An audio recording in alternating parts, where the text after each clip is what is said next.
wins from the playoffs give San Antonio the edge in experience. The Spurs, led by Pop, who is second all-time in playoff games coached and won from tying Pat Riley for the second most wins, plus those 5 titles. The entire Grizzlies roster has had half as many playoff games played as Pop has coached and 0 titles.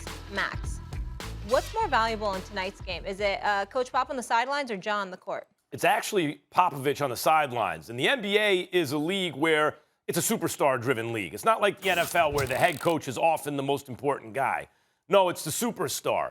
But Ja Morant is very talented and one day may be a superstar, but that day is not now. And so when you're dealing with a guy who's still, as Stephen A. would say, on the come-up, and it's Gregg Popovich on a short list of greatest head coaches in the history of American team sports, and by the way, he's got a guard who can play real defense in DeJounte Murray. Yeah, I think if I had to pick one that I think gives my team the bigger advantage, it's Gregg Popovich. I disagree in this particular instance, and I'm not trying to sit up there and question anything about Gregg Popovich. His resume and his record speaks for itself. We know how I am about resumes. He's one of the all-time greats. He's a Hall of Famer, and he's somebody we should be revered. We should revere forever in basketball annals. Having said all of that, I just don't think his team is loaded with the experienced talent that he's lived off of for a vast majority of his coaching career in San Antonio. When you look at, you have the Rudy Gays of the world, they've been there.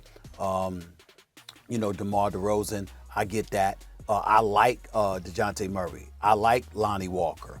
I just see some of the talent, and I look at them as a relatively young and inexperienced squad. When I look at the Memphis Grizzlies, I think they have the talent to overcome that. And by the way, Taylor Jenkins has done a pretty damn good job coaching this team this year, so let's give credit where credit is due to him as well.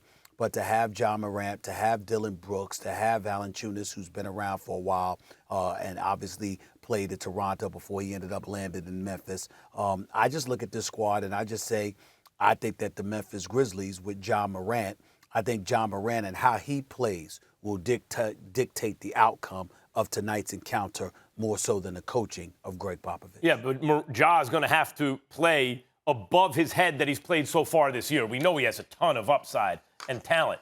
But all those reasons you pointed out is why I think Popovich is more important tonight. Because the reality is his team has inferior talent, right? You mentioned Valanciunas also, right? That his team has inferior talent and therefore is more dependent upon scheme, upon X's and O's, upon motivation, organization, and the confidence that you have when you look on the side of you see Gregg Popovich there making the calls. I think that is actually more important for a less talented group than a Ja Morant right now for I said this. Grizz. I wanted to say this about a couple other teams, and I'll close by just saying this about tonight's game.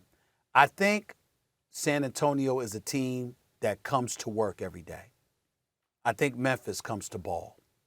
There's a difference. You just see in certain teams guys who want to ball, and in other teams guys who are just methodical in their approach about doing their job. That's where I think the fall off has happened with San Antonio. They're a well-oiled machine for many, many years. I think they lived off of that, but I don't think they have the personnel right now to continue to be that way. Memphis just balls, and I think that they'll rise to the occasion in this particular moment. I could be wrong, but I think Ja Morant in particular will rise to the occasion tonight. Thanks for watching ESPN on YouTube. For live streaming sports and premium content, subscribe to ESPN+.